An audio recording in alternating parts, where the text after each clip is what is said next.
Bonjour à tous, ravi de vous retrouver dans Smart Job, votre rendez-vous emploi RH, c'est tous les jours du lundi au vendredi, débat, analyse, expertise et vos rubriques habituelles. On parle aujourd'hui bien dans son job des talents, alors on en parle beaucoup dans cette émission, mais ils sont aussi dans l'entreprise et on va en parler avec Denis de Guilaine.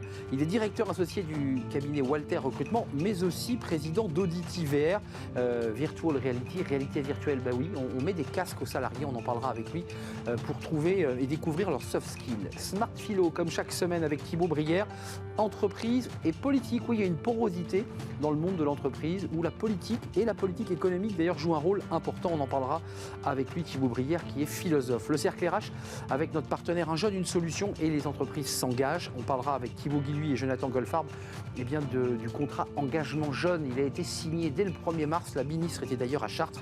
On parlera avec eux de ce contrat d'engagement jeune. Et puis enfin, dans Fenêtre sur l'emploi, Julia de Souza sera avec nous. Elle est DRH de Sobio et de Bio C'est Bon, une entreprise qui recrute. On en parlera avec elle malgré quelques difficultés en ce moment sur le marché du bio. Bien dans son job, avec Sagid Talentsoft, la solution intégrée de gestion des talents.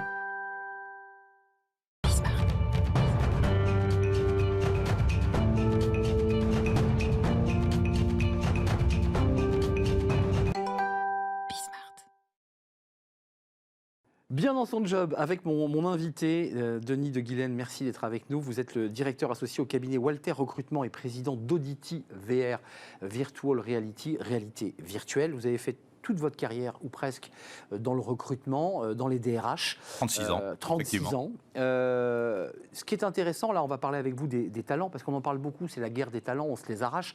Vous partez d'un postulat, et on va bien sûr parler de cette réalité virtuelle, elle joue un rôle. Vous partez du postulat que d'abord les talents, les entreprises doivent les trouver à l'intérieur de l'entreprise. Ça c'est vos enjeux. Oui, tout à fait. Alors, bien évidemment, en tant que directeur associé aussi du cabinet Walter depuis 3 ans, les talents, on va les chercher à l'extérieur et c'est ce que nous confient comme mission nos clients aujourd'hui. Et sur tout le Grand Est, puisqu'on est, le siège est basé à Nancy, à Metz, pardon, et on a des bureaux à Nancy, Colmar, Strasbourg, et un bureau à Paris depuis quelques années. Et bien évidemment, aujourd'hui, une des problématiques à laquelle sont confrontées toutes les entreprises, c'est la problématique du recrutement. Vous le savez, c'est valable pour les grandes entreprises, c'est valable pour les PME, pour les ETI, pour les artisans. Donc vous dites à vos clients, il faut les chercher à l'extérieur, mais allez donc fouiller, chercher chez vos collaborateurs. Il y a des talents cachés, c'est ça l'idée. Absolument. Et voyez vos collaborateurs peut-être d'une autre façon. Soyez plus audacieux aussi dans les parcours que vous leur proposez. Essayez de découvrir ce qu'ils font à l'extérieur. Bien souvent, on s'aperçoit que des collaborateurs peuvent avoir des postes intéressants à l'extérieur dans des associations, dans des mairies, et que ces gens-là n'expriment pas tout leur talent, ou n'ont pas la possibilité aujourd'hui d'exprimer tout leur talent dans l'entreprise. C'est là qu'arrive Audity VR, parce que vous venez des DRH, donc je dirais d'une science molle, une science humaine en quelque sorte, et puis là vous implémentez un outil de réalité virtuelle. D'abord, pour ceux qui ne connaîtraient pas, c'est quoi un outil de réalité virtuelle ? Un outil de réalité virtuelle, c'est un outil qui permet d'immerger quelqu'un dans une situation imaginaire, et de permettre à cette personne d'être confrontée à ses angoisses, à son degré d'affect, mais de le confronter au réel. Il est dans une situation imaginaire, mais comme s'il était dans le réel, sauf que avec le casque, il est totalement immergé dans cette situation, et il est obligé de se livrer tel qu'il est, et non pas tel qu'il aimerait qu'on l'aperçoive ou qu'on l'appréhende. 15 programmes, alors ce ne sont pas des programmes de stress absolu, de guerre ou de mise en situation. C'est 12 modules, très précisément. On les choisit, ils les choisissent, comment ça se passe ? Ils sont choisis par la DRH. Comment on organise déjà la mise en place du casque ? C'est sur la base du volontariat. Comment ça marche ? Oui, bien sûr, c'est forcément sur la base du volontariat. Aujourd'hui, ce que l'on peut dire au travers de l'expérience que nous avons depuis maintenant 2 ans, puisque Audity VR a été créé en novembre 2020, c'est qu'à chaque fois que l'on a proposé à des candidats ils ont dit oui. Ils ont dit oui. Ouais. Et ludique. Non seulement ils ont dit oui, parce que bien évidemment c'est une expérience novatrice, c'est une expérience ludique, et puis surtout, ce qui est intéressant, c'est qu'après avoir passé les modules, ils nous ont tous dit, on a vécu une super expérience, et on est très content finalement d'avoir fait cette expérience. Et en plus, ils repartent avec une évaluation de leurs soft skills, c'est-à-dire qu'ils ont une photographie de leurs 15 soft skills, avec les soft skills dominants, les soft skills sur lesquels ils sont particulièrement performants, les soft skills sur lesquels ils doivent progresser s'ils veulent, bien évidemment, évoluer différemment. De même à un instant T, voilà. Dans une situation donnée. Ça marche comment? On met le casque, on se trouve dans une pièce, on est plusieurs, il n'y a qu'un seul collaborateur. Qui les observe? Comment vous réussissez à faire émerger justement la photographie de ce collaborateur? Ils mettent le casque, ils sont dans une pièce, ils ne sont pas tout seuls, ils sont tout le temps accompagnés, soit par quelqu'un d'AuditIVR, soit par quelqu'un de l'entreprise qui aura décidé de prendre l'application et qui aura été formé par AuditIVR. Et ensuite, bien évidemment, ils ont un jeu d'essai pour pouvoir se familiariser avec la réalité virtuelle, pour ceux qui ne connaissent absolument pas la réalité virtuelle, ne serait-ce que... Ce qui est le cas d'un très grand nombre. Bien sûr, encore. Et dès qu'ils sont prêts, c'est eux qui disent Banco, je suis prêt, et à ce moment-là, ils passent 1, 2, 3, 4 modules en fonction de ce que le client décide. Mais ce que je veux comprendre, c'est comment vous évaluez le fait qu'il soit trop stressé, trop empathique, trop sympathique, vif, intelligent. Comment vous faites? Quelqu'un l'observe, vous êtes relié avec lui dans sa réaction. Comment on fait pour voir? Non, on a travaillé AuditIVR, c'est un projet commun entre le cabinet Valter, entre Human Games, une société de réalité virtuelle qui travaille dans ce secteur d'activité depuis maintenant bientôt une dizaine d'années, et un psychologue et psychothérapeute parisien qui s'appelle Pascal Neveu. Et on a créé des algorithmes, et à partir de là, en fonction des réponses, de la manière dont ils vont résoudre les énigmes, on va avoir des résultats instantanés. Donc immédiatement, c'est relié par ce casque, j'imagine, en Wi-Fi, en réseau. Et vous allez avoir, en fonction de la résolution et de la manière dont il l'a résolu, déjà un premier élément photographique. On va avoir, et parmi les 15 soft skills qu'on évalue, sans surprise, vous trouvez l'intelligence émotionnelle, l'esprit critique, la capacité à résoudre des problèmes complexes, le leadership, le charisme, l'esprit d'équipe, etc., etc. Donc la réflexion que vous menez, évidemment, à travers les talents dans l'entreprise, c'est que c'est quand même plus simple de le proposer à des collaborateurs qu'à quelqu'un qui est dans un processus de recrutement à qui on dit au 5e entretien, là, ça ne sera pas un entretien, ça sera un casque de réalité virtuelle. C'est plus compliqué, là? Non, pas du tout. Non. Vous le faites déjà? Oui, bien sûr. Bien sûr. Non, aujourd'hui, on a 3 problématiques principalement dans les entreprises. On a une problématique de recrutement, on a déjà parlé. On a une problématique concernant le management et l'évolution, la nécessité pour les managers de se réinventer. Vous aviez invité il y a quelques semaines quelqu'un qui vient de publier un livre qui s'appelle Le Manager Bienveillant. Tout à fait. Gaël Châtelain-Brié. Voilà. Et on est en plein dedans. C'est-à-dire qu'aujourd'hui, on s'aperçoit qu'avec les nouvelles formes d'organisation du travail, et notamment, bien évidemment, l'après-coronavirus et le télétravail qui s'est développé à grande vitesse et qui va rester quelque chose de pérenne dans l'organisation avec des organisations hybrides, on s'aperçoit que les managers ne peuvent plus animer, encadrer ça, c'est évident. Leurs équipes comme ils le faisaient avant. Et vous avez une troisième problématique très très importante aujourd'hui pour les entreprises, c'est on sait que 50% des postes vont être profondément transformés dans les 5 prochaines années. Ça veut dire que vous allez devoir repositionner dans les entreprises une grande partie de vos collaborateurs et leur proposer d'autres types de jobs, d'autres fonctions. Et bien évidemment, au-delà des compétences techniques, c'est plus simple de bien préparer cette évolution future si vous savez également quels sont leurs soft skills dominants et quels sont les soft skills sur lesquels il faut les faire progresser en fonction de l'évolution que vous allez décider pour eux. Donc ça veut dire que vous travaillez sur un service entier, un groupe d'une 40aine de personnes. Est-ce que le manager met le casque aussi? Est-ce que lui se plie au jeu des soft skills ou est-ce que ce ne sont que pour les collaborateurs? C'est intéressant aussi de faire jouer le manager. Non, mais bien sûr que ça... Tout le monde met le casque. Bien évidemment. Et aujourd'hui, vous savez, le type de demande que l'on reçoit de la part des entreprises, c'est de dire...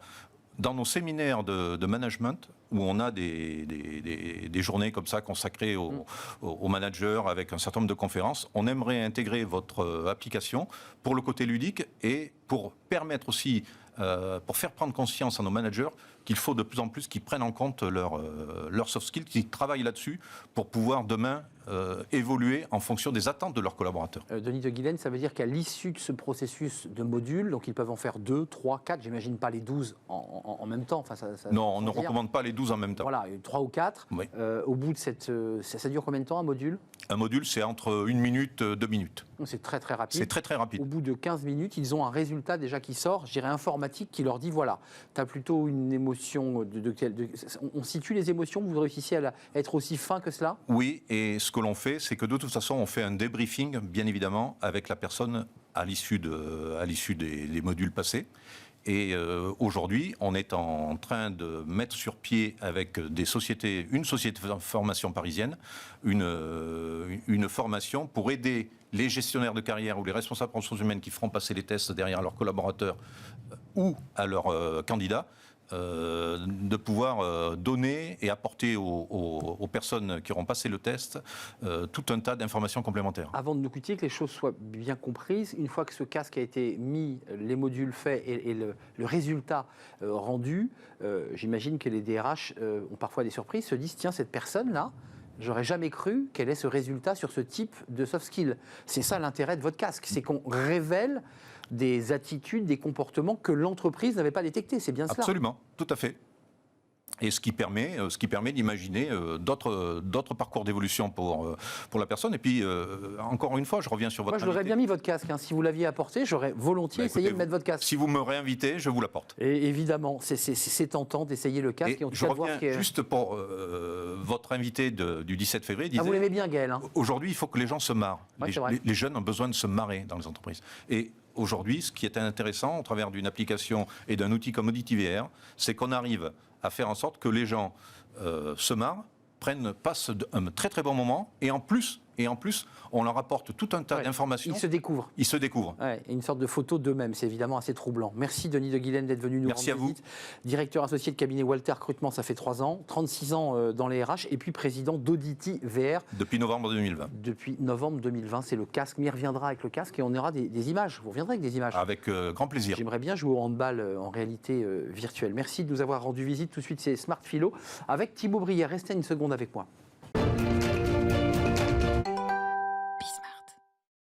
Smart Philo chaque semaine pour s'intéresser à un sujet philosophique, mais qui nous ramène toujours à l'entreprise, évidemment. Thibaut Brière, bonjour. Bonjour. Merci d'être avec nous, conseiller en management, expert des nouvelles formations de travail et philosophe. On va parler d'entreprise et de politique, de cette porosité, et vous êtes, par ailleurs, signalons-le, l'auteur de Toxic Management chez Robert Laffont. Voilà la couverture de votre livre, qui est votre témoignage, qui est votre histoire racontée dans le détail. Vous avez choisi de nous parler de ce sujet, évidemment, campagne présidentielle, à moins de 35 jours du premier tour. C'est quoi l'idée? C'est qu'il y a une porosité de plus en plus importante dans les mots du politique et la façon dont l'entreprise les reçoit. Comment vous envisagez la problématique philosophique sur ce sujet? La problématique, en fait, c'est essentiellement, enfin pour moi, le fait que les entreprises, souvent, ignorent qu'elles sont une réalité politique, que lorsque l'on est manager, en fait, c'est une fonction politique. On a affaire non pas simplement à des animaux sociaux, comme le seraient les blattes, les termites ou les loups, mais on a affaire à des hommes libres. Et gouverner des hommes libres, eh bien, c'est faire de la politique. Et donc, au sein d'une entreprise, tout est politique, c'est une communauté politique. Et donc ça, il faut en être bien conscient. Et on ne l'est que trop peu. On essaie de réduire le politique, en fait, à une gestion du social, la plupart du temps. C'est-à-dire une gestion de flux, d'entrée, de sortie, une gestion de la ressource humaine. Et donc, en avoir conscience, c'est également, du coup, réaliser que l'on a affaire à un régime politique. Alors, il y a des mots quand même qui sont arrivés dans le vocabulaire depuis 2017, la Startup Nation, l'idée qu'avant la classe politique était une classe globalement embarquée, toute une carrière dans la politique, ce qui est de moins en moins vrai. Ouais. On a des hommes politiques et des femmes qui font des navettes, c'est d'ailleurs souvent critiqué, entre le privé et le public et la politique. Les choses évoluent. En quoi le mode de management à l'œuvre peut, en fonction d'une entreprise, évidemment, peut influencer, alors on va très loin là, le vote des salariés?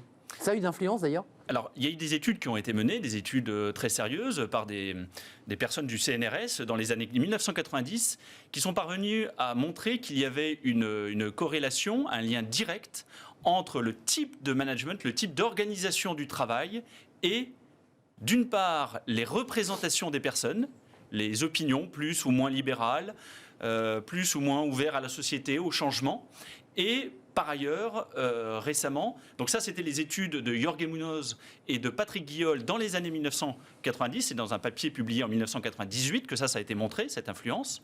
Et par ailleurs, récemment, en février 2022, le statisticien et économiste de la DARES, Thomas Coutreau, a montré que le type de management, d'organisation du travail déterminait directement les votes des salariés. Et que, par exemple, cher Arnaud, plus l'environnement va être, on va dire, autoritaire, plus les gens vont avoir tendance à voter, par exemple, pour Les extrêmes pour des extrêmes, pour des candidats, en tout cas, représentant justement une forme de discipline forte, et inversement, des environnements plus participatifs, plus lâches en termes de directivité du travail, vont avoir tendance à voter davantage pour Yannick Jadot, pour Emmanuel Macron, par exemple. Près de 40% des électeurs se situent, en tout cas indiquent dans les sondages vouloir voter à l'extrême droite, ce qui voudrait à l'envers dire que ce sont des gens qui évoluent dans un modèle plutôt autoritaire et que la société, donc même dans l'entreprise, est devenue de plus en plus dure, ce qui paraît paradoxal en fait, puisqu'on nous parle beaucoup de télétravail,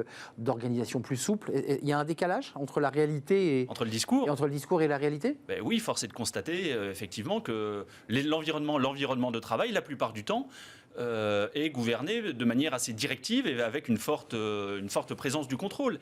Et ça doit nous alerter sur le type de régime politique à l'œuvre dans nos entreprises.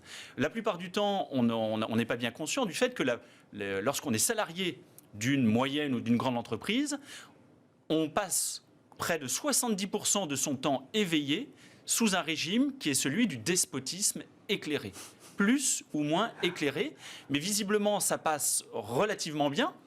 Et mieux que quand on est citoyen. Pour le coup, on se révolte quand on est citoyen, mais on ne se révolte pas quand on est dans l'entreprise. Exact. Oui, tout à fait. C'est ça. Donc c'est effrayant. C'est de ça mais ça veut dire notre acclimatation finalement à ce type de gouvernement.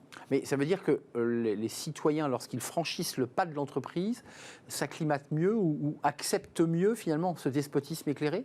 Oui, il y a sans doute à la fois des contreparties. La contrepartie, c'est un travail, c'est une sécurité, c'est une forme de bien-être, c'est de la reconnaissance sociale. C'est tout cela, dans une certaine mesure, que l'on achète. Et force est de constater qu'entre le balancement entre la liberté et la sécurité, et bien souvent, la sécurité, l'instinct de conservation l'emporte. Et en tout cas, voilà. Mais néanmoins, ça ne doit pas cesser de nous interroger sur la séparation des pouvoirs qu'il y a dans l'entreprise. Alors, pour faire contrepoint à ces sociétés un peu autoritaires, voire autoritaires, ou pratiquant un despotisme éclairé, il y a quand même de plus en plus de politiques au sens législatif qui rentrent dans l'entreprise. La loi Pacte, un certain nombre de mesures, j'allais même dire presque les règles imposées aux salariés sur les règles sanitaires liées au Covid. Enfin, les lois, le politique est de plein pied aussi dans l'entreprise, au-delà des organisations. Alors le politique est de plein pied dans les entreprises, mais parce qu'il y a une sorte de... L'entreprise vient comme combler un vide. C'est-à-dire que l'entreprise se saisit aujourd'hui de problématiques qui auparavant ne relevaient pas d'elle. Elle s'en souciait pas. Relevaient de la puissance publique, clairement.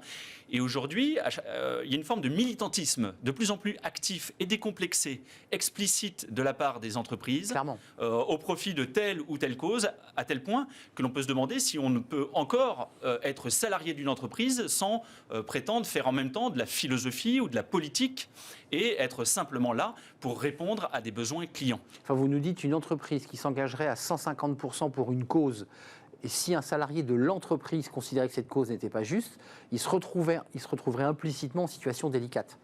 Il serait un peu le mouton noir, quoi. Bien sûr.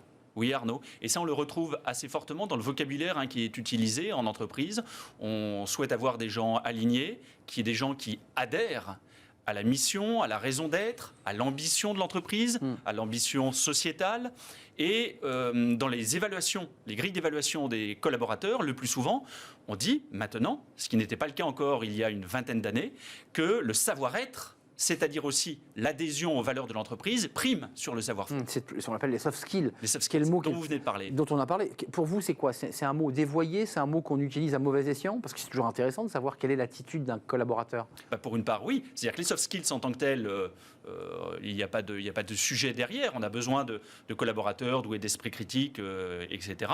En revanche, on va mettre dans l'objet soft skills des choses qui n'en relèvent pas, comme l'adhésion à une certaine conception politique, à une certaine idéologie. Et ça, me semble-t-il, ça ne devrait pas relever des soft skills. Un dernier mot sur le statut politique des très grandes entreprises. Parce que là, on a parlé des ETI, des moyennes entreprises, des structures intermédiaires. Mais il y a les très grosses entreprises. Ces entreprises, j'allais dire, mastodontiques, mondes, elles ont un rôle politique. On le voit. De facto, effectivement. Et en 2017, on se souvient que le Danemark avait nommé des ambassadeurs auprès des GAFAM qui est la capitalisation boursière d'Apple ou de Google, en font des États. En font quasiment des États et les ferait quasiment rentrer dans les pays du G7.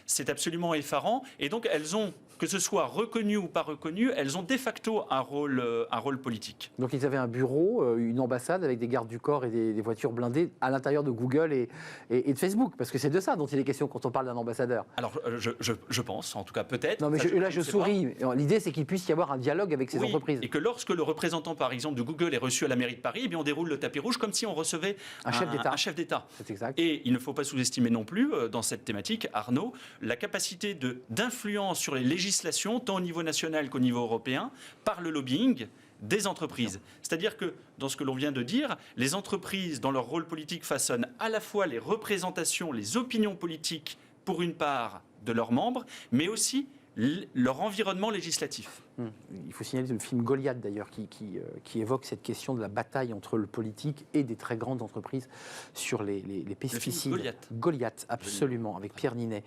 qui soulève cette question-là. Un dernier mot, c'est sain ou c'est pas sain que le politique soit de plein pied dans l'entreprise? C'est un fait, c'est l'évolution de l'entreprise. Alors c'est un fait. Ceci dit, on peut se risquer à porter un jugement. Selon moi, c'est une confusion des ordres. Il y a une confusion des ordres et à terme, veut-on développer un nationalisme entrepreneurial, avoir des salariés qui adhèrent tellement à leur entreprise, voire fanatiser des moines soldats de l'entreprise, tout acquis à la cause sociale, sociétale, politique défendue par l'organisation? Est-ce vraiment le rôle de l'entreprise que de se substituer comme ça à la puissance publique? Vous soulevez un vaste sujet. Merci Thibaut Brière d'être venu nous rendre visite, conseiller en management, expert des nouvelles formes de travail et écrivain, auteur de Toxic Management. C'est chez Robert Laffont et vous le trouvez évidemment encore dans les meilleures librairies. C'est la formule consacrée. Merci Thibaut de nous avoir rendu visite. On fait une courte pause et on va s'intéresser à Un jeune, une solution, notre partenaire. Et on va parler précisément de ce contrat d'engagement jeune. Il a été signé par la ministre Elisabeth Borne. C'était le 1er mars, il y a quelques jours. Comment marche-t-il? À quoi sert-il? À qui est-il destiné, notamment aux jeunes les plus éloignés de l'emploi? On en parle dans quelques instants avec nos invités et notamment avec le haut-commissaire Thibaut Guilluy.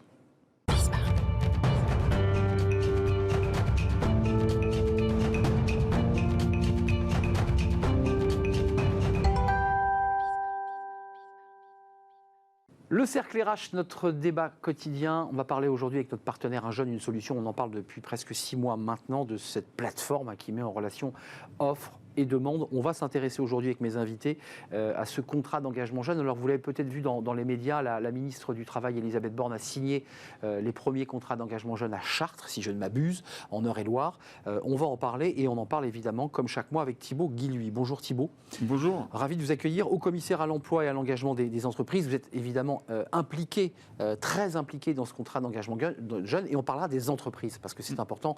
On va parler des jeunes et on parlera des entreprises. Elles sont là, elle est là. Jonathan Goldfarb, merci d'être là.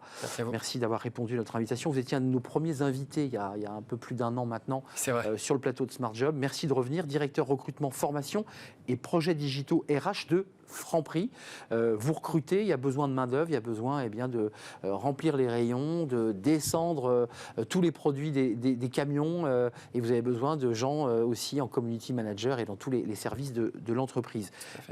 Thibaut, quelques mots quand même, c'est important d'éclairer ceux qui nous regardent, c'est tout neuf. Le contrat d'engagement jeune.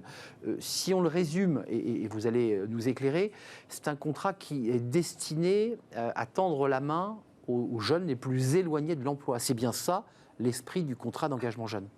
Oui, enfin après, d'ailleurs, les plus éloignés de l'emploi, ils peuvent y retourner très vite, en fait, à l'emploi. Mais effectivement, depuis maintenant un peu plus de 18 mois, on a lancé Un jeune, une solution. Et la promesse, c'est bien que pour chaque jeune, il y ait une solution. Alors certes, les résultats ont été positifs. On a eu l'occasion d'en parler. Le chômage qui est passé de 24 à 15%, les records dans l'apprentissage. Mais n'empêche qu'il y a quand même encore 15% des jeunes qui sont au chômage. Et il y a près d'1 million de jeunes qui sont finalement ni en études, ni en formation, ni en emploi. Et effectivement, c'est à ces jeunes-là en fait que ça s'adresse.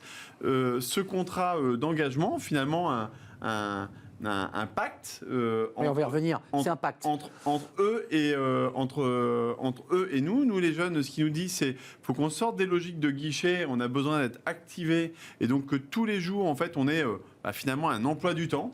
qui nous permettent de nous remettre dans le bain. Un cadre. Besoin.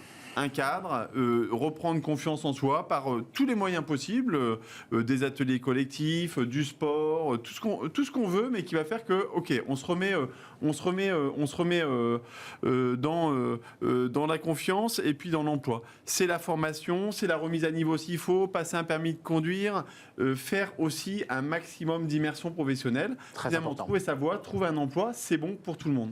Quelques chiffres, et je donne la parole à Jonathan Goldfarb, quelques chiffres importants concernant le contrat d'engagement jeune. Alors, il avait été fixé 400 000 contrats d'engagement, mais vous dites, vous Thibault, et on va le voir, c'est bien au-delà. C'était minimum. L'idée, c'est de toucher tous les jeunes, évidemment. Jusqu'à 500 € d'allocation par mois, ça c'est important. Puis 15 à 20 heures, et ça vous l'évoquiez, 15 à 20 heures d'activité minimum par semaine. Et ça peut aller de 6 à 12 mois. On ne se trompe pas, c'est bien l'esprit. Et ça peut même aller encore plus loin. Oui, l'idée, c'est que ça prenne le moins de temps possible. C'est aller le plus vite possible à trouver sa voie et son emploi. Mais pour certains, ça va prendre quelques semaines ou quelques mois. D'autres plus longs. D'autres, on peut même pousser un petit peu dans certaines situations, au-delà de 12 mois jusqu'à 18 mois, si c'est nécessaire. Ce qui est important, c'est de ne pas perdre son temps, ni pour le jeune, ni pour l'entreprise, ni pour la société. Des formations garage, vous savez, on l'a souvent entendu, c'est oui, j'ai fait une formation, mais bon. Voilà. Mais de temps en temps, il vaut mieux éviter de monter l'escalier 4x4, une marche après l'autre, et c'est comme ça que ça fonctionne aussi et que c'est solide. Les entreprises, c'est important, je sais que Thibault Guilhuy est sensible à l'implication, l'implémentation des entreprises, Jonathan Goldfarb, de Franprix. Comment vous le regardez, ce dispositif, et est-ce que vous dites, nous, on a les bras grand ouverts pour accueillir, faire de l'immersion, parce que les jeunes souvent disent je ne sais pas où je veux aller, je ne connais pas le secteur, je ne sais pas. Et ça, c'est important d'ouvrir les entreprises. Oui, tout à fait. Je pense que par rapport à ce dispositif, il y a deux mots qui viennent à l'esprit, c'est efficacité et pragmatisme. On est vraiment dans une dynamique aujourd'hui où il faut aller au plus court et au plus efficace et réussir à proposer aux jeunes un dispositif qui leur corresponde bien. Et c'est vrai que nous, chez Franprix, de manière générale, les jeunes ils grandissent avec nous, on est dans les quartiers, on est dans les pieds d'immeubles et donc forcément, on est les premiers jobs sur lesquels ils ont envie de s'essayer. La première entreprise où ils poussent la porte pour dire « vous pourriez me prendre en stage ?» C'est vrai. Exactement. Ouais. Et donc c'est vrai que ces dispositifs-là sont très flexibles pour nous et nous permettent vraiment de proposer des découvertes et des immersions à des futurs collaborateurs, des futurs directeurs, des futurs managers opérationnels. Vraiment, on est dans cette dynamique-là de l'insertion. Quelques chiffres encore, parce que c'est important de comprendre comment les choses vont se passer. Il y a deux piliers qui sont importants, mais il y en a d'autres. Pôle emploi, les missions locales. Ça, c'est important de le préciser. Elles vont piloter, mais il y a tout le réseau associatif, il ne faut pas les oublier. Et puis, il y a les entreprises.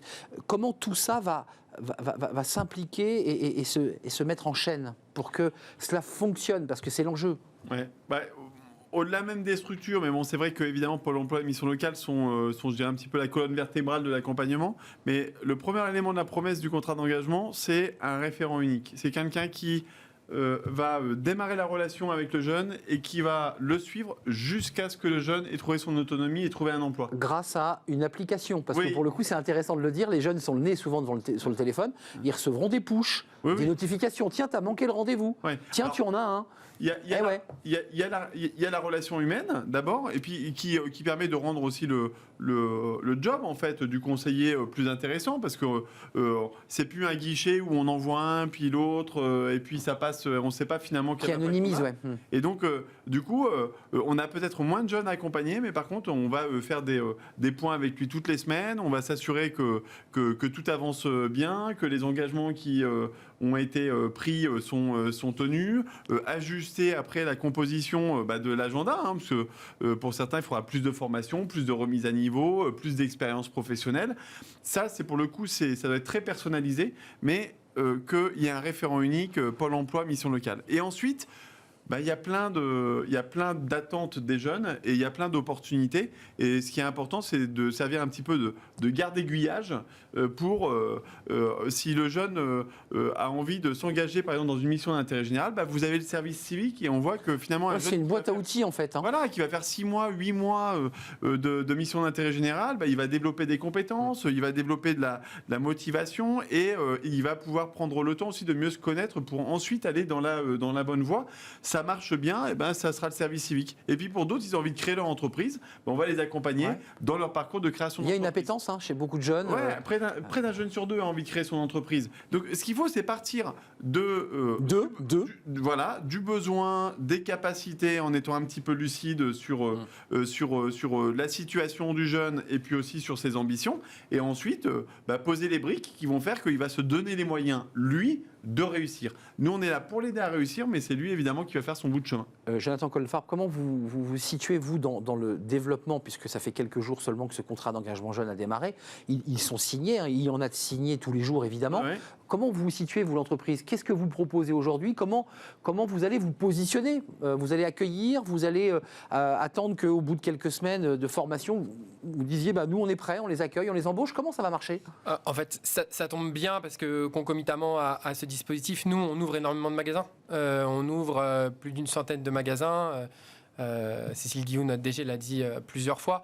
On est vraiment dans cette dynamique d'expansion et donc comme on est dans une dynamique d'expansion, il faut des collaborateurs pour pouvoir ouvrir ces magasins et on a en fait une logique qui va venir s'inscrire dans un parcours d'insertion assez innovant puisqu'on va leur proposer des immersions, également des préparations opérationnelles à l'emploi via le Pôle emploi et en partenariat avec les missions locales et puis par la suite désécuriser des parcours d'emploi afin qu'ils puissent bénéficier de CDD ou de CDI avec une vraie introduction dans l'entreprise. Donc ça devient concret pour vous, c'est-à-dire que là vous nous dites on a besoin de main-d'œuvre, on a besoin de collaborateurs et on est en train de leur ouvrir la porte et les accompagner step by step, pas à pas. C'est très important aussi de penser que ça doit conduire à l'emploi. C'est-à-dire qu'il faut faire attention à ne pas être dans une dynamique où c'est des stages et donc on peut les utiliser comme ça. Donc vraiment, ça doit conduire à l'emploi et nous, c'est vraiment dans nos valeurs de s'y attacher, de conduire les jeunes à l'emploi. De ces jeunes des quartiers, parce que vous l'évoquiez tout à l'heure, c'est que les Franprix, c'est évidemment au pied des tours, mais c'est aussi dans les centres-villes, c'est une petite surface,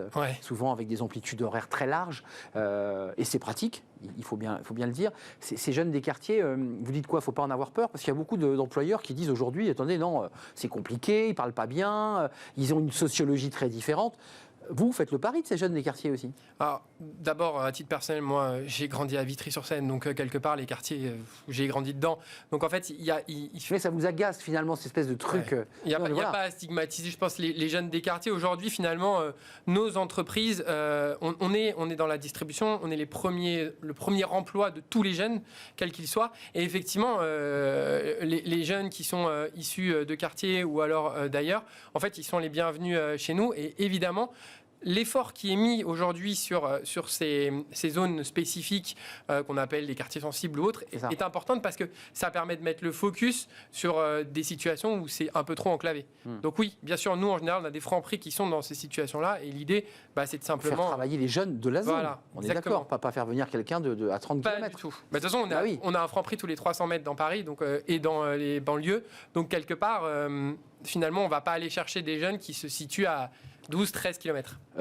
Les entreprises, elles sont combien là engagées? Parce qu'on voit bien que la dynamique part de la matrice d'un jeune, une solution, et puis qu'il y a cette boîte à outils du contrat d'engagement jeune. En fait, vous allez vous appuyer sur le réseau des entreprises, un jeune, une solution. Ouais. Mais en fait, de la même manière que les jeunes ont besoin des entreprises pour pouvoir réussir, trouver leur voie, avoir une ça marche dans l'autre sens et trouver un emploi, les entreprises, elles ont besoin des jeunes. Et donc, nous, l'idée avec un jeune, une solution, avec ce contrat d'engagement jeune, c'est effectivement d'apporter cette boîte à outils. On a parlé, par exemple, de l'immersion professionnelle. L'immersion professionnelle, c'est un super outil que connaissent encore trop peu beaucoup d'entreprises. Donner la possibilité pendant une semaine, 15 jours, un mois à un jeune de venir expérimenter. De goûter, de voir. Eh ben, ça va lui permettre d'être sûr du métier ou de la voie dans laquelle il va aller. Et donc, c'est préparer en fait des candidats pour demain. Ça peut être aussi l'occasion de se rassurer l'un l'autre et puis de se dire ok, on confirme le choix avant effectivement d'aller vers l'emploi parce que c'est bien ça évidemment l'objectif. Et bien ça, vous allez retrouver sur un jeune une solution. On a travaillé à dématérialiser ça pour qu'il n'y ait pas trop de CERFA et puis que ça se fasse en 3 clics. Et ça c'est le vrai danger effectivement. Une fois qu'on a rempli le dossier, il y a encore plein de pièces jointes. Non, parce que là c'est fini. C'est vrai que souvent le gouvernement on demande aux gens de s'engager et puis ensuite on leur met tout un tas de barrières administratives etc. Il faut donc simplifier. Ça, avec un jeune, une solution, on simplifie, donc on continue de le faire sur ces outils-là. Et donc maintenant, vous avez un outil que vous avez sur un jeune, une solution. Et d'ailleurs, elles ne se sont pas trompées. Il y a déjà 6500 entreprises qui se sont inscrites en 3 semaines. Mais il en faut beaucoup plus. Et comme ça, les jeunes, ils peuvent identifier, ah ok, tiens, je vais aller faire mon immersion là. Et pour l'entreprise, c'est un réservoir de talents potentiels. C'est des jeunes, aujourd'hui, à côté desquels elles passent. Où on va recréer des connexions. Et moi, il n'y a pas une seule entreprise, de la plus petite à la plus grande, quels que soient les domaines, parce que là on parle de la grande distribution, mais dans le digital, dans la comptabilité, dans tous les secteurs, ça recherche, secteur sous tension, ça recherche les personnes. Et donc nous, ce qu'on dit aux entreprises, c'est on demande aux jeunes de s'engager, mais à vous aussi de vous engager si vous avez envie de régler l'équation de on n'a pas assez de candidats pour pouvoir accompagner les projets de nos entreprises. Et puis des chefs d'entreprise ou des collaborateurs qui disent on en a marre de voir des jeunes qui tiennent les murs aux entreprises. Non, mais pour répondre au débat sur les clichés, qui viennent servir aux entreprises d'ouvrir aussi grand leurs portes sans discrimination, parce que parfois certains jeunes vous disent c'est vrai que je dépose des CV, personne ne me répond. Enfin, c'est vrai. C'est la vérité. Ouais, complètement. Et puis il y a quelque chose qui était assez, comme je disais tout à l'heure, il y a une dynamique qui était très difficile administrativement avec plein de documents. Et d'ailleurs, il y a encore un peu de travail sur les sigles, PMSMP, PEI, PEC, PAE, enfin tous ces éléments. C'est vrai qu'on s'y retrouvait pas. Et là, c'est vrai que ça facilite et ça permet d'avoir une bonne vision. Après, moi, ça me fait penser à quelque chose. Il y a encore très récemment, on a lancé une PEI spéciale sur la partie POI. Préparation opérationnelle à l'emploi. Vous l'évoquiez tout à l'heure, d'accord. Ouais, désolé. Non, mais c'est important de nous éclairer. Mais après, d'ailleurs, le truc, c'est simple en fait, sur la POE, le POE individuelle ou collective, c'est justement de dire, de temps en temps, vous trouvez un bon candidat, mais il n'a pas tout à fait les compétences c'est ça. Quand même pour voir comment ça... Il a les soft skills, mais il faut le former un peu techniquement. Vous cherchez un cuisinier, vous avez quelqu'un manifestement qui est motivé pour le devenir, mais il ne maîtrise pas les 70 gestes de base de la cuisine. Et bien en 3-4 mois, Thierry Marx par exemple qui le fait, mais il y en a plein d'autres, et ben le jeune, ou le moins jeune d'ailleurs, va avoir une formation très concrète et qui fait que du coup quand il arrive dans la cuisine, pour le chef cuisinier, il a quand même déjà quelqu'un qui maîtrise quand même les gestes de base et qui peut intégrer dans son équipe. Thibaut vous a coupé en plein vol, mais vous étiez en train de nous expliquer que vous lanciez ce plan d'accompagnement à l'emploi en boucherie, c'est ça? Ouais, mais oui, c'est ça, il a raison. En fait, c'est vraiment c'est la même chose. En fait, c'est un sas. Au même titre que les entreprises ont besoin de se rassurer, les jeunes qui entrent dans une formation ont besoin de se rassurer aussi. Et aujourd'hui, depuis quelques temps, l'artisanat, c'est quelque chose qui est quand même relativement désinvesti. Et c'est vrai que ces dispositifs permettent de proposer à des jeunes des nouvelles voies qui sont pour moi des voies royales, parce que quelque part aujourd'hui quand on est bouché dans la grande distribution, c'est un pont d'or. Vous passez d'un établissement à un autre. On est chassé, c'est vrai. C'est vrai. C'est la vérité. Mais nous, on a effectivement lancé ce dispositif qui nous a permis pendant 3 mois effectivement d'avoir ces jeunes qui viennent faire la découverte du métier de boucher. Et derrière là, ils sont en CQP boucherie parce que ça permet de certifier et de rendre le parcours employable en fait. Et ça fait découvrir des métiers auxquels les jeunes, peut-être en formation scolaire, ils n'auraient pas été orientés ou guidés, parce qu'il y a aussi un débat de l'orientation initiale où on n'emmène pas forcément le jeune vers la boucherie. Exactement. Enfin, je veux dire, il y a le professeur ou celui qui oriente parfois oublie les métiers manuels. Enfin, c'est pas faux de le dire. Et donc là, vous les reprenez en main et à la sortie, ils ont un vrai diplôme. C'est diplômant? Ah oui, alors c'est certifiant, effectivement. Parfois, on peut aller vers un CAP et donc ça devient diplômant. Ça les certifie en tout cas dans l'aptitude à pouvoir exercer le métier de boucher. D'une certaine manière, c'est presque pas le sujet en fait. Ce qui est important dans la boucherie, c'est que partir parfois sur une formation ou même sur un apprentissage. On a beaucoup parlé d'alternance ici. Oui. Mais une alternance, parfois, c'est 1 an, c'est 2 ans. Et ça peut paraître loin pour quelqu'un. Par contre... 2 ans, c'est loin pour un jeune. Ouais, vraiment. En tout cas, dans certains cas. Là, ils vont démarrer dans l'opération de Franprix. C'est un engagement ou 3 mois de formation. Et après, j'ai le CDI, j'ai le contrat de travail. Ouais. Et mentalement, c'est pas pareil. Ouais. C'est pas pareil. Et ce qui n'empêche pas, d'ailleurs, il y en a beaucoup d'ailleurs qui finalement disent tiens, j'ai le goût, mais j'aimerais bien aller plus loin, puis passer mon CAP de charcutier, etc. Et donc, ils vont continuer en apprentissage ou sous d'autres formes. Mais vous avez amené quelqu'un qui avait potentiellement le talent, le potentiel, la passion, vous l'avez amené au métier. Ce qui est radicalement différent du comportement habituel et traditionnel, je dirais, des ressources humaines, qui était de se dire... Cherche la compétence. Je cherche la compétence, et on la trouve sur le marché du travail. Elle n'est pas là, la compétence. Donc il faut la faire, il faut la créer. Fabriquer ensemble. Avec des soft skills, des jeunes dynamiques, motivés, qui ont été préparés quand même à travers des formations. Il y en a, franchement... il y en a plein. Ouais, vous les En fait, croisez, vous êtes sur le terrain, hein, vous les mais voyez. oui, non, mais je sais pas si. Oui, bien sûr. Nous, ça fait lien avec aussi notre méthode de recrutement qui se base uniquement sur les valeurs, effectivement. Mais c'est vrai on développe les potentiels que les collaborateurs ont, en fait. Et c'est vrai que ce qui a été dit est très vrai, c'est-à-dire que à travers une PMSMP, un stage de 6-7 jours, derrière, on peut décrocher tout de suite un CDI. Après une POI, on peut décrocher tout de suite un CDI ou une... Pareil, en fait, on est vraiment dans une dynamique de tremplin, en fait. Je pense que c'est un tremplin vers l'emploi. On met le pied à l'étrier, puis ensuite on est lancé, parce que ça remet quand même sur les rênes des gamins ou des jeunes filles et garçons qui vont construire leur vie après. Hein. Et les déceptions parfois qu'on peut avoir, parce qu'on a tous recruté des gens qui, à un moment donné, montraient peut-être pas forcément la motivation, etc. Mais souvent, c'est aussi un défaut d'orientation. C'est qu'en fait, on est bon dans ce qu'on aime. Et donc, si finalement, on a présenté à une personne juste le métier d'employé libre-service, comme si c'était l'alpha et l'oméga de sa vie, qu'il n'y avait pas d'autres opportunités, et que c'est pas un boulot qui lui plaît parce que c'est physique, la relation parce client, il y a la relation client, etc. Il va pas être bon et il va pas être très assidu, il va pas s'impliquer etc. Et donc on va pas s'y retrouver. C'est pour ça que dans le contrat d'engagement jeune, ce qu'on veut, c'est aussi multiplier les expériences, parce qu'on préfère que quelqu'un prenne le temps d'aller faire 15 jours d'employé libre-service chez Franprix pour être sûr que c'est pas pour lui, pour être sûr que c'est pas pour ou lui, pour lui, ou qu'il adore, ou qu'il adore, ou que ça. Mais l'inverse est aussi bon pour Franprix, parce que vaut mieux en fait avoir des gens qui ont un petit peu de vocation en fait là-dessus. Ça implique quand même que du coup les entreprises jouent le jeu et se disent c'est un bon investissement que d'aider les jeunes à trouver leur voie, quitte à ce que de temps en temps ça marche et puis de temps en temps ça sera pour si je m'autorise, c'est aussi un investissement social au-delà de l'intérêt pour l'entreprise de créer de la richesse et de faire grossir son chiffre d'affaires. C'est aussi un investissement social de valeur. C'est ce que vous évoquez. Oui, l'entreprise, elle est dans la société, elle vit dans notre monde. C'est vrai que pour le coup, là, ce dispositif, il permet de donner un coup d'accélérateur. Après, il faut avoir l'ADN et les valeurs qui vont avec en termes d'insertion et d'ancrage social comme société. Et nous, c'est ce qu'on défend depuis assez longtemps. Après, pour rebondir, ce qui est assez intéressant aussi, c'est que même si ils font des découvertes et que ça leur plaît pas, parce que ça peut arriver et c'est normal. Ici, ils ont passé un bon moment et qu'ils s'en rappellent, et ben, une fois qu'ils auront acquis d'autres compétences, d'autres découvertes, ils reviendront 2 ans plus tard et se diront moi j'avais fait un stage, ça s'est bien passé, et je reviens. Parce qu'ils ont aimé l'environnement. Exactement. Et puis c'est aussi une question de maturité, parce que c'est des jeunes de 16, on est d'accord, hein, à 25 ans, 29 lorsqu'on est en situation de handicap, on ne l'avait pas précisé. Quelques chiffres, c'est important, parce que vous avez évoqué ces 6500 entreprises référencées. Ce n'est qu'un début, hein, c'est le début. Juste, par exemple, sur l'immersion, on a plus de 30 000 entreprises qui sont engagées dans un jeune solution, et jeudi dernier, avec la ministre Elisabeth Borne, on a signé un accord avec 42 filières professionnelles, et donc c'est déjà plus de 3 millions de salariés qui sont, un secteur qui représente plus de 3 millions de salariés qui sont déjà embarqués. Donc la dynamique, elle est là. En fait, c'est juste que l'enjeu, vous savez, moi j'aime bien de 2 problèmes faire une solution.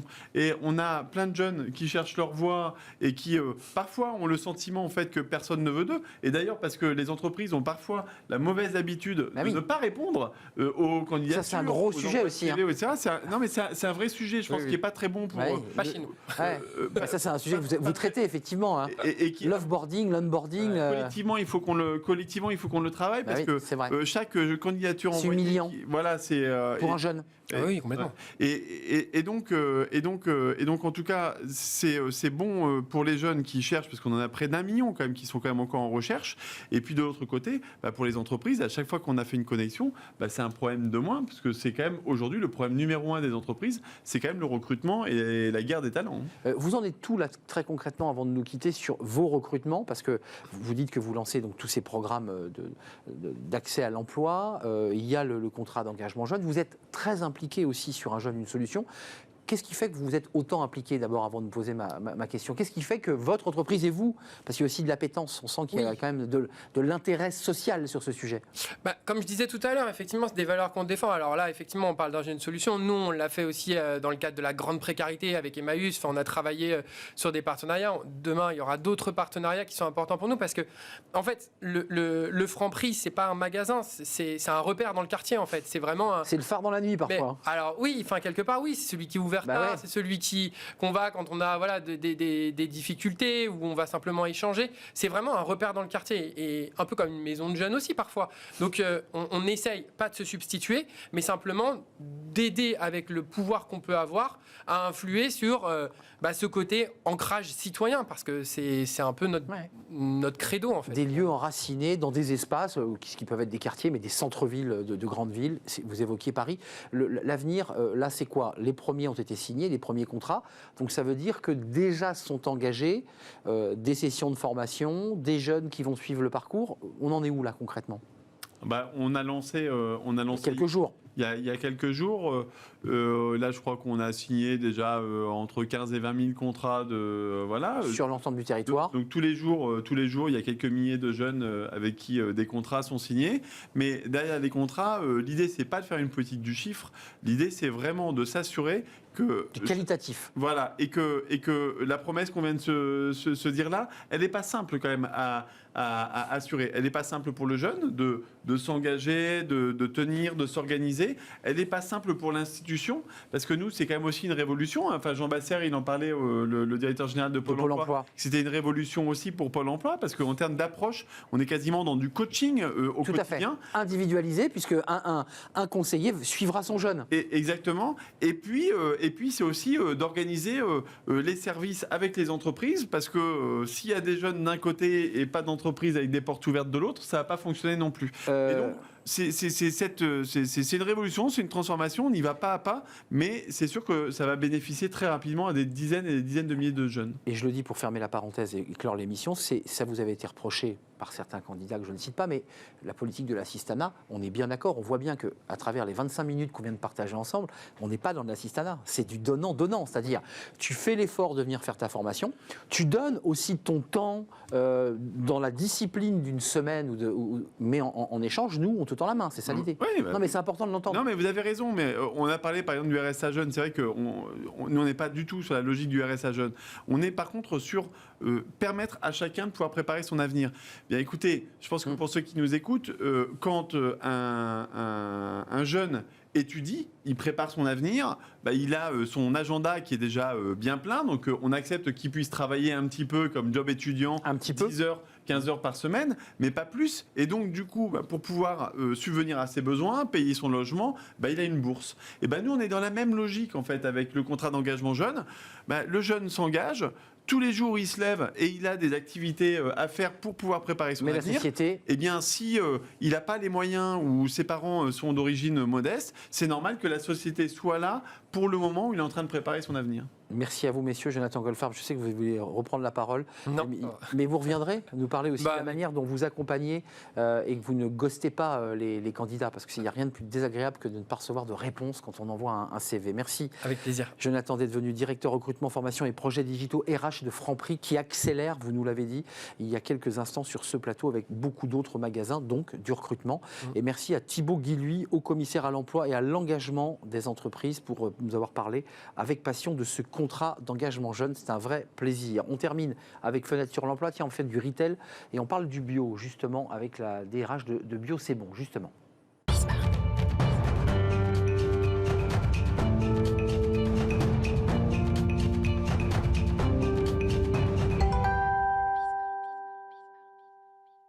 Fenêtre sur l'emploi, on parle recrutement dans cette rubrique, on en parle avec Julie de Souza. Bonjour Julie. Bonjour. DRH de Sobio et de Bio C'est Bon. Alors vous allez tout nous expliquer, parce que c'est deux enseignes qui elles-mêmes appartiennent au groupe Carrefour, dont vous êtes vous-même la DRH et qui pilotez donc les RH de ces deux structures bio, on l'aura compris. Alors vous avez forcément vu ces enseignes Bio C'est Bon dans les grandes villes, à Paris notamment, et puis Sobio qui est né à Bordeaux.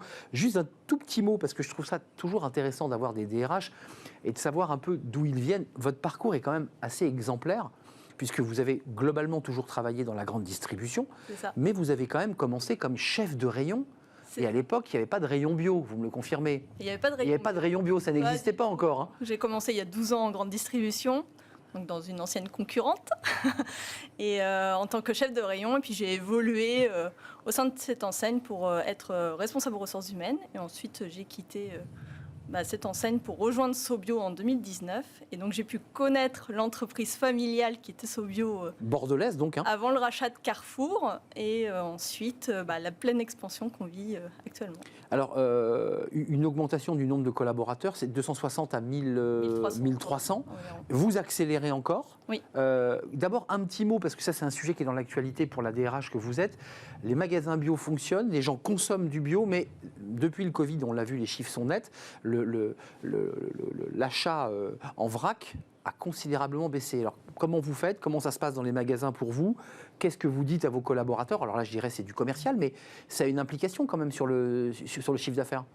Sur le chiffre d'affaires, forcément, avec l'impact du Covid, ça a eu un impact.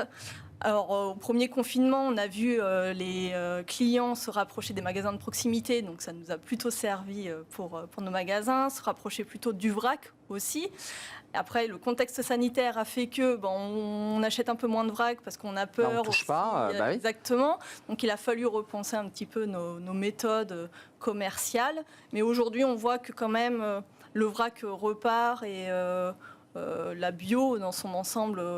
dans nos magasins, en tout cas, repart en termes de chiffre d'affaires aussi. Alors, Julie, au-delà de votre parcours et des difficultés, je dirais, conjoncturelles liées au Covid, votre mission quand même, parce que c'est là où ça se complique pour nous, grand public, c'est Sobio, Bio c'est bon, qui appartiennent à Carrefour. Votre boulot, quand même, c'est à la fois de recruter, mais c'est de créer une culture d'entreprise commune. C'est ça.